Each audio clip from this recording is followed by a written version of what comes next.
Why is it so hot in here? Ugh. This is gonna be a long night.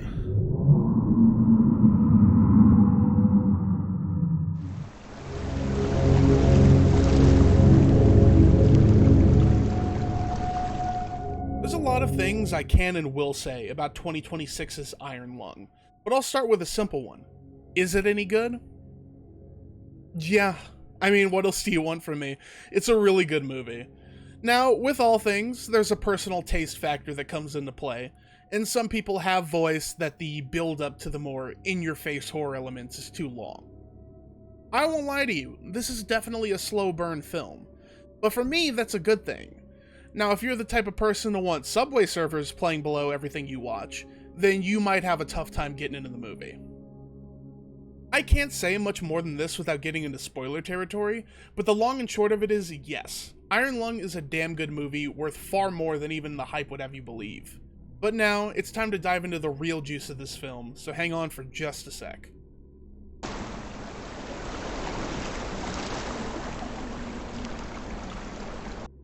I'll be honest with you, I didn't know much about the titular game going into this. I of course knew the gameplay basics, being that we're a guy sealed in a tiny submarine navigating through a sea of blood, but the greater lore was totally foreign to me. Even so, Iron Lung 2026 manages to fill you in pretty much immediately. Through the opening narration and into the first scene, we learn that this world was affected by a mysterious cataclysmic event called the Quiet Rapture, causing all stars and planets to vanish without explanation. The remaining human population in space has gotten desperate as resources run thin, so our main character, a convict named Simon, is tasked with exploring a strange moon that's entirely submerged in an ocean of blood, in an effort to discover some new hope for humanity's future, and answer the lingering question, where did it all go? In exchange for his freedom, of course. Though it's not the main focus, we also learn bits and pieces about the world outside the sub, through Simon's hallucinatory flashbacks.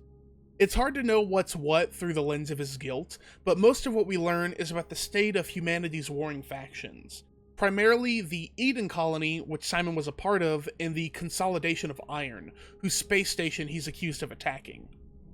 But things are rarely black and white, and the truth behind this moon becomes much more complicated and sinister the longer Simon spends down there.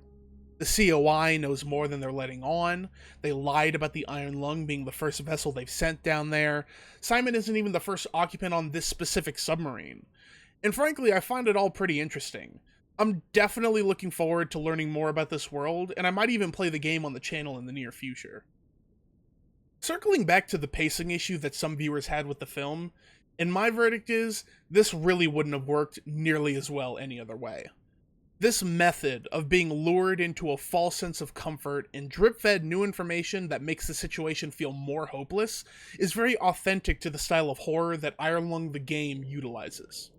And on a personal note, it was very effective for me.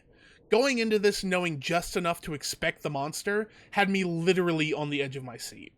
Every unsettling sound, every weird visual had me thinking, did he really just see that, or is this all in his head?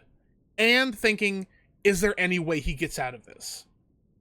Ultimately, I'll always have a stronger personal connection to a slow build creeping horror than the instant gratification of a jump scare. The fear of the unknown and never quite knowing when things are going to get serious is right up my alley, and a large part of why I'm drawn to a lot of analog horror web series like The Oldest View or Local 58.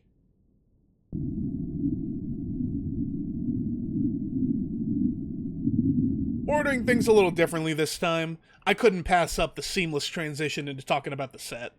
Besides, the SM-13 is basically a character in its own right, so let's start there. It's honestly difficult to put into words. The Iron Lung just looks so perfect.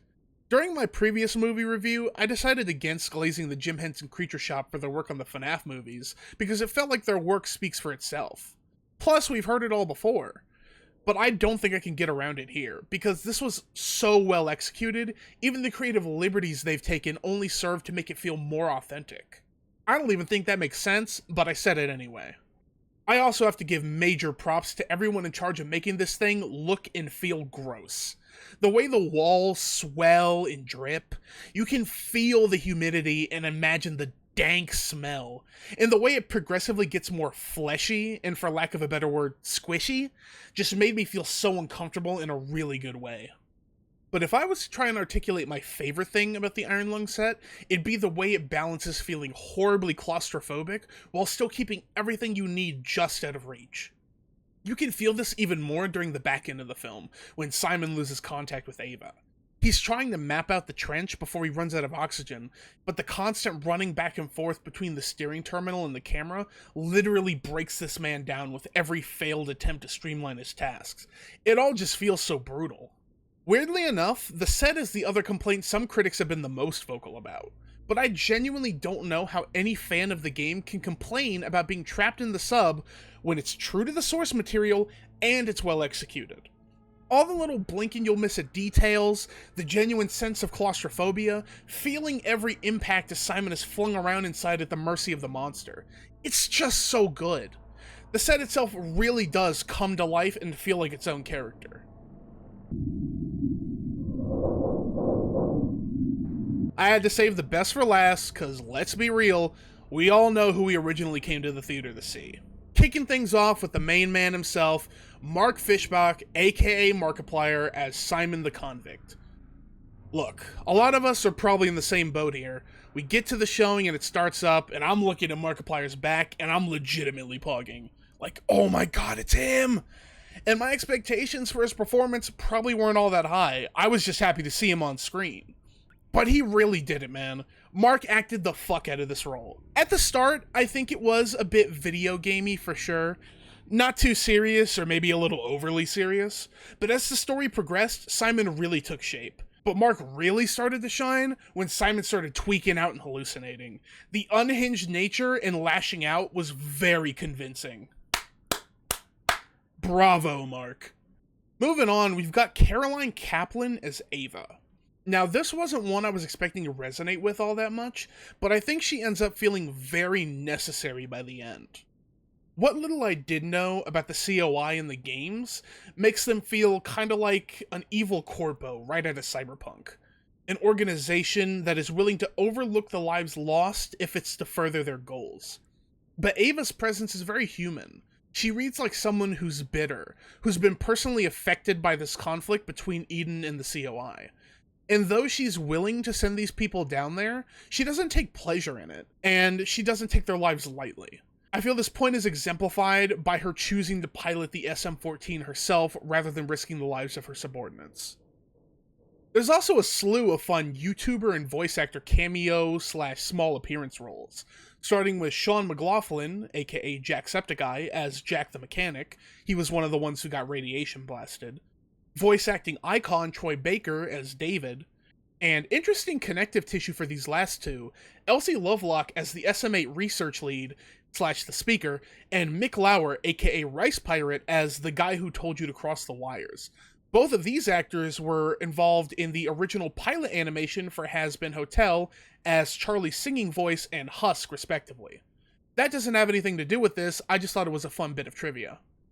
Though Simon and Ava are pretty much the only characters with enough screen time to really pick them apart, I still think the overall cast was very solid, and I haven't heard much in the way of complaints for that aspect of the film.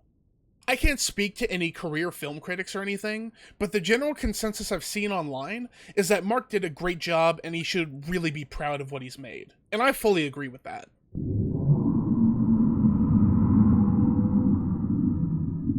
As far as video game adaptations go, this is definitely a game changer. It's no secret that gamers have had a rocky history with movies, from the 90s and 2000s slop that barely even attempted to match the source material, to the more recent string of genuinely enjoyable films the whole family can enjoy, like the Sonic and Mario movies. But even among those, I think Iron Lung stands on its own as the first truly faithful adaptation of its kind, and I definitely put it in the running for most faithful adaptation of the source material we've gotten so far. When everything's said and done, I think Iron Lung 2026 is a damn good movie, and is a testament to how much love and passion Mark had for the project. Something like this wouldn't have been possible without the right hands at the wheel, and thankfully Mark is that man. On a personal level, I think I would have liked to learn a bit more about the sci-fi-ish in-game flavor text that we get pieces of, but that's nothing to bog down the movie. So I'm giving Iron Lung 2026 a strong 9 out of 10. Not much else to say now, except if you're listening, Mark, I really hope we can get some sort of physical release in the near future. But that's all for me today, folks. I hope y'all enjoyed the video. This is only my second movie review, so I'm still trying to figure out how this all works. But if you enjoyed, consider leaving a like and subscribing. It really helps out the channel and lets me know what you guys want to see more of. And if you're interested in gaming content, I upload edited VOD segments here on YouTube, but I've also got a Twitch channel where I typically go live twice a week. That's twitch.tv/SugarBearVT. The link will also be in the description, so be sure to check me out there as well. I hope to see y'all again real soon. Peace out.